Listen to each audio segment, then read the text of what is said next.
Welcome back to Daytime Live. Today is the launch of Heritage Fest, and we are joined by Nicole Patrick Shaw, and she's the Deputy Director of the Institute of Jamaica. Welcome, Nicole. Yes, thanks for having me. Our pleasure. So we hope you've been doing fine during the pandemic. Talk to us about that. How you do? I have been trying to stay safe, hand sanitizing, and observing all the protocols established by the Ministry of Health. Awesome, Excellent. awesome. Excellent. Tell us a little bit about the IOJ and why it's so important to Jamaicans. All right, so the Institute of Jamaica was established in 1879 by the then Governor of Jamaica, Sir Anthony Musgrave, for the encouragement of literature, science, and art. And so through the mandate of the Institute of Jamaica, we are here to ensure that our tangible and intangible cultural heritage is preserved. So we have 5 different divisions and 2 departments. We have the African Caribbean Institute of Jamaica, the Jamaica Memory Bank of Jamaica, which has a clear mission to affirm the rich and diverse cultural heritage of Jamaican people, and in particular, reference to the fundamental and positive role played by Africa in the cultural evolution of this nation. So you can also find at the ACIJ, JMB, traditional ceremonies, festivals, Etu, Kumina, Brookings. I had my chance to go to Bubba Hill when I was working there.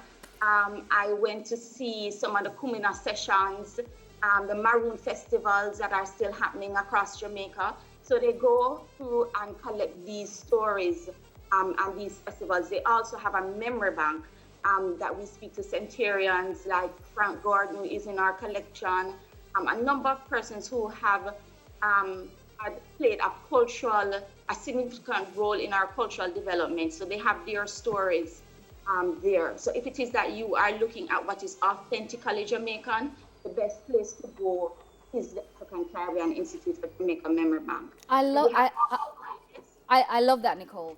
As you know, I don't know if you know, I used to be a lecturer at Inamani College, and sometimes I'm concerned about the retention of our culture. You know what I mean? The authentic retention of it. So sometimes you feel like our young ones don't really know certain things, you know, and so I'm really encouraged and delighted that now I know that, you know, you guys are collecting in its that. true That's really form, great. and I can say to a person, what you see at JCDC is a refined form of our the original folk forms, because ACIJ JMMB is the focal point for intangible cultural heritage in Jamaica as part of the UNESCO brand.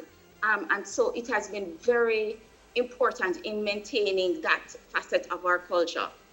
Then we move on to Liberty Hall. Liberty Hall, the legacy of Marcus Garvey, is owned. It is an original Marcus Garvey building, and I don't think most persons know this. This was actually his office. And so when you go there, you will see a multimedia museum, the only multimedia museum on Marcus Garvey in the Caribbean, celebrating his life and legacy and looking at aspects of our African heritage in terms of development of self, who we are, because you know Marcus Garvey's philosophy and how it is important to building our self-worth. We have after-school programs, we have community programs, which is adult computer programs. We have a summer art program where we did a fabulous mosaic. So when you come into Liberty Hall and you see all that... Nicole, we're not play with you, Nicole. Nicole, let me tell you something. Nicole is passionate about this, and we love it. Fabulous. It is fabulous, the things that they have done in terms of the work that they have done with the community and children to ensure that their self-worth and self-esteem, especially in inner city communities, is improved. And it's absolutely necessary. Hey, Nicole, we have a question for asking about when you started. No, man, but when you started, we had to just let you finish because these things are absolutely it's just 2 important. divisions that out of the 7. So that's just 2. I have gone up. Yeah. So we have the National Museum of Jamaica that has over 15,000 items in its collection from pre-Columbia period to now the contemporary period. So the Mount exhibition, they have museums in Kingston, in St. Catherine and Montego Bay, and they also had one at Fort Charles. So you can go to these museums and get information on the pieces that are in the collection. Most of the stuff are in the basement, but yes, go ahead. Are they open? I want to ask you 2 questions. firstly, are these museums open currently during the pandemic? And I want to also ask you about Heritage Fest as well. No, our ministry has informed us that we need to stay close to ensure that persons are safe. All right? Okay, so it is for this reason why we're having Heritage Fest. Okay. So let's go right into Heritage Fest then. It is dubbed as treasures of the Institute of Jamaica. Right. So how long has this event been happening? Yeah. All right. So we've been doing Heritage Fest for the last 4 years.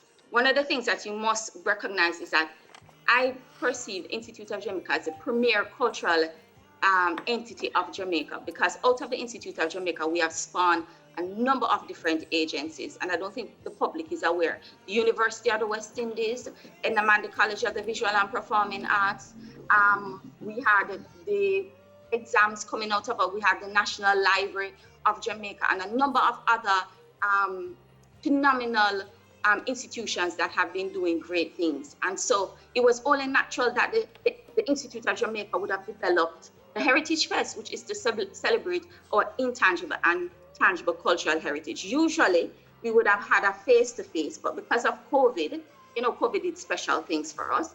So we are no longer able to invite persons to the Institute of Jamaica where they could view our museum spaces, participate in cultural shows or workshops or lectures. But at the same time, we didn't want persons to lose out because we have to go on. So it's on the IOJ YouTube site. It's on the IOJ YouTube page, and it will be October the 30th, which is today, from 10 a.m. 6 from p.m. 6 p.m. Right.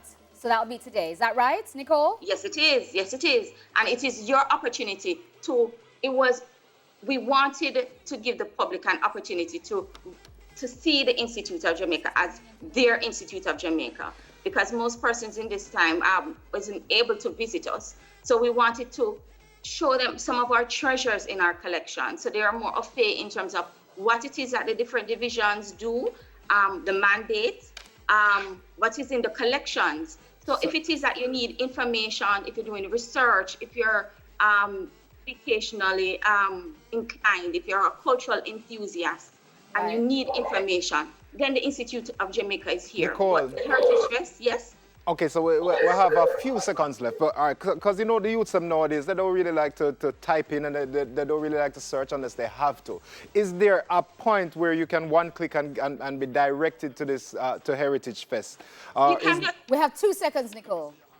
Just check us out on our YouTube channel at the IOJ. Institute of Jamaica. IOJ, that's all. Just like how you would watch a music video, just type us in. I love it. IOJ_Jamaica, at IOJ_Jamaica. That's the Instagram page. Check it out. Thank you so much. Nicole, thank you so much for joining us. If I am launching anything, you will definitely be my spokesperson. She's good. I promise you. You're amazing. Thank you so much for joining us. We really appreciate it. And thank you so much for having me, and have a wonderful day and stay safe. Thank you so much. And on that note, Daytime Lab will be right back. And guess what? We have a brand new video. Who's the video from? Stefflon Don. Stefflon Don. Love her, see? Stefflon Don. Stefflon Don. No? All right, I'm done. Love her. Love her?